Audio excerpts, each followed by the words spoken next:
So మనకి ఎప్పుడైనా సరే ఇలా యాక్టివ్ విండోస్ అని ఎర్రర్ వచ్చినప్పుడు మనం ఏం చేయాలంటే ఫస్ట్ నేను ప్రతి ల్యాప్టాప్లో కూడా కీ పెట్టేశాను.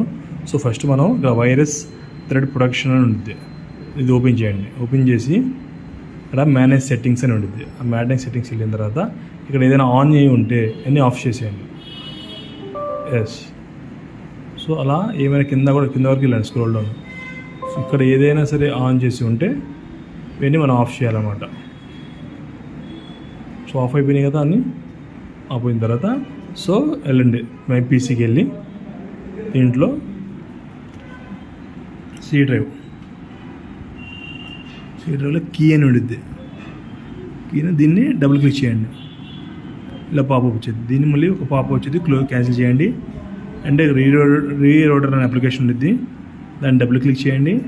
అండ్ మళ్ళీ కింద అప్లికేషన్ అని ఉండిద్ది, దీన్ని డబుల్ క్లిక్ చేయండి. చేసిన తర్వాత ఎస్ అని అడిగిద్ది. ఎస్. ఒక 2 minutes తర్వాత ఒక పాపప్ వచ్చింది మీకు.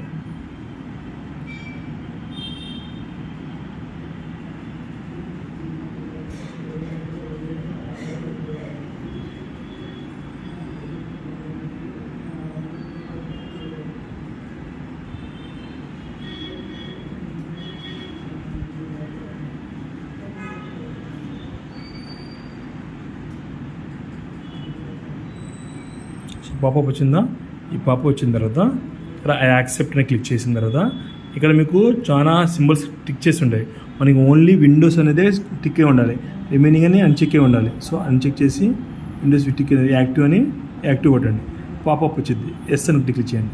సో 2 minutes తర్వాత స్టేటస్ స్టిల్ బెట్ నుంచి కంప్లీట్ అయిన వచ్చింది. వన్స్ కంప్లీట్ అయిన వచ్చిన తర్వాత ఆటోమేటిక్గా ఏదైతే యాక్టివ్ విండోస్ ఉందో అది వెళ్ళిపోయింది అనమాట. చూడండి, వెళ్ళిపోయిన దాకా విండోస్ యాక్టివ్ అనేది. సో అది యాక్టివేట్ అయ్యి కంప్లీట్ వచ్చింది. సో క్లోజ్ చేసేసండి. అంటే ఇప్పుడు మీరు వాయిస్ యాక్టివేట్ అయిపోయినట్లు. ఇప్పుడు మనకి ఆ సేమ్ ఎర్రర్ అనేది మళ్ళీ చూపిది అనమాట. సో అలా మనం ఎన్నిసార్లు వచ్చినా మనం వేరే కీస్ కోసం చూసే అవసరం లేదు. మనం సేమ్ ఇదే ప్రాసెస్ ఫాలో చేయండి. Thank you.